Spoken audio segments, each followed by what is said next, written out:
Hey everyone, thanks for tuning in. I just want to take a minute to talk about a product I had went over a little bit, I believe about a year ago, on a different silver SL55 that I had. And I made a little video on this product explaining the differences and what it does. And I'll leave a link below to that original video. And the reason I want to make this follow-up video is because I didn't have that car for that long of a time to make an informed or educational opinion on it. I was able to do a little bit of testing on the street, with some data logs, and while I did see an improvement there, it wasn't exactly a controlled environment. I was seeing anywhere from a half a pound to a pound and a half increase of boost from this product.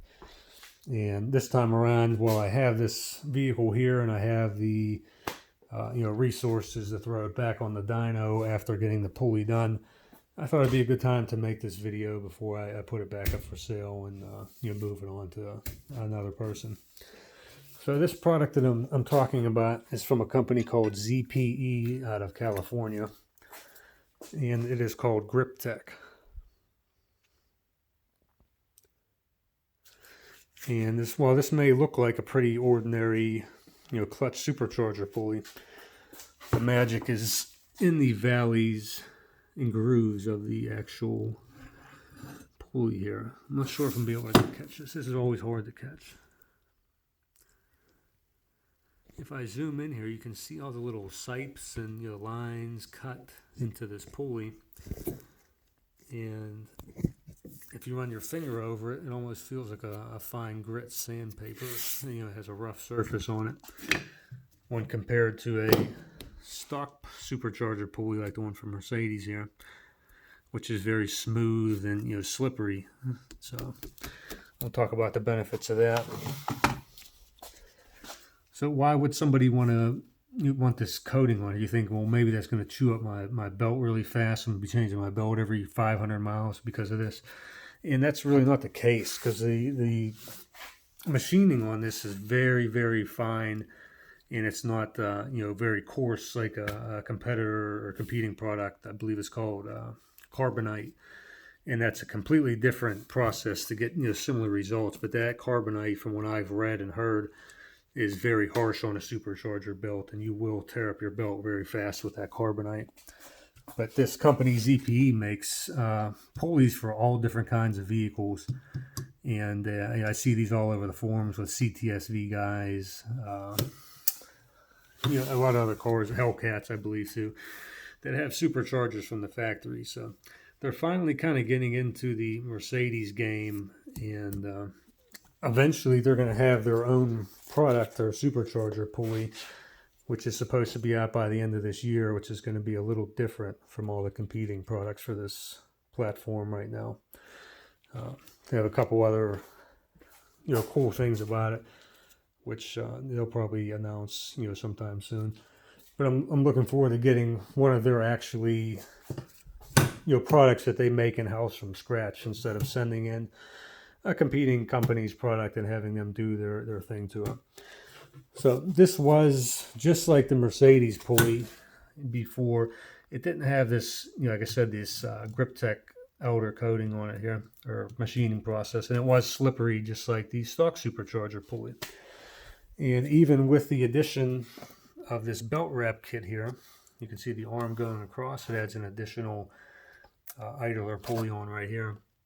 And I even went as far as to modify this bracket a little more from what than what it comes with from UPD, and I moved this arm upwards about 1/4 of an inch or so, and that allowed for even more angle on the supercharger belt for surface area for the belt to sit on the pulley here to try and resist belt slip. And I was still getting slip. As you can see here, I wiped a little bit of away already. But you can tell your belt's slipping. You get some black powder and dust from where the supercharger belt, kind of resides, and it slips on this pulley, and then the belt kind of flings itself, the dust flings itself down in this area down here. So I was still getting belt slip, and I wanted to fix that, because you spend all this time and money modifying the cars, all these aftermarket parts, do all this engineering, and you just don't feel like it's getting that 100% full potential out of it and something like belt slip could be easily corrected, with the right product. So I wanted to try this out again. Like I said, in a controlled environment, it's not a huge cost. If you get your pulley and you send it into ZPE, I believe they're going to charge you about $125, a little more, a little less, to do this process to your aftermarket or stock pulley. If you send in a non-clutched pulley that has to have the anodization stripped off of the pulley, then I believe it's going to cost you a little more. But with that being said, it's not a big investment if you're spending all this money already to go ahead and get this done if it works. Like I said, I'm going to test it in a controlled environment. I have taken this car back to the dyno actually tomorrow morning, and I already have a lot of pulls on this car with some data logs in both third and fourth gear, comparing only boost and boost pressure. So I'm going to take it back tomorrow morning and do a few more pulls with the Griptec coating now without making any other changes to the vehicle. And I'll be able to see, in data form, if the car is picking up in the low range, mid range, high range, etc., based upon if it's, not losing boost. So it'll be interesting to see tomorrow morning, and then I can, make another video coming back saying, is it worth it? Did it do anything, in a controlled setting? So I'll give my honest opinion about that. And I rarely have this opportunity to do this. So what I'm going to do while I actually have this here, I have 4 different pulleys stacked up here.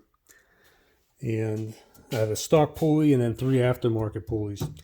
And I just wanted to weigh all 4 of them so you can see how much of a difference in weight there is from the stock unit to one of these aftermarket units. So this is the stock Supercharger pulley from Mercedes. It comes on the SL55, E55, all the M113K motors. On the stock pulley, you're getting 1643 grams. And then we'll jump into the 83 mil pulley. And like I said, these are all clutched, by the way, just like the factory pulley is. And we're getting 1116 grams right off the bat. That's already a significant weight difference, 400 grams, just from going down to, pulley. It's about 6 mil less in diameter, 6 millimeter. And what do we got next? We got the 77. And that's coming in at 926 grams. And lastly, we got the 72, which I'm currently using on this black Designo car. And that's coming in at 884. So this is almost half the weight of the stock Mercedes pulley. I mean, that's pretty incredible. When you think about stuff, like I said before earlier in the video, unsprung weight, your rotational mass, you're losing almost half the weight, that the blower has to spin. So this thing is going to be, engaging a lot quicker, faster, quicker throttle response. It's going to be able to get that, blower moving faster just because there's so much less weight there. I mean, it's a benefit alone to swap out your stock unit to an aftermarket unit, even if you go for a mild swap, like an 83 millimeter in a tune, you're going to be gaining 40, 50 possibly wheel horsepower just from swapping out the stock blower. I'm sorry, the stock supercharger pulley and putting a tune on it. I mean, why not do that? Especially with all these cars, once they get some mileage on them, they start to have a little squeak and chirp. I'm sure a lot of these you owners notice when you're taking off from a red light or a stoplight. You get a real quick chirp, whenever you start going from a standstill, and it's, the bearing inside this pulley starts to wear. And you can take that pulley out and replace that bearing for pretty cheap, but why not just spend the extra, few $100 and invest in an aftermarket one you're going to get a ton of power from. So I'm not going to ramble on here too much more. Like I said, I got the opportunity to take this car back to the dyno tomorrow morning and I have a bunch of data that I can make A/B comparisons to and give an honest opinion on the Griptec coating and let you know if it's worth it in this situation or if it's right for you. So I'll make a video a little later this week. Thanks for watching. Have a good night.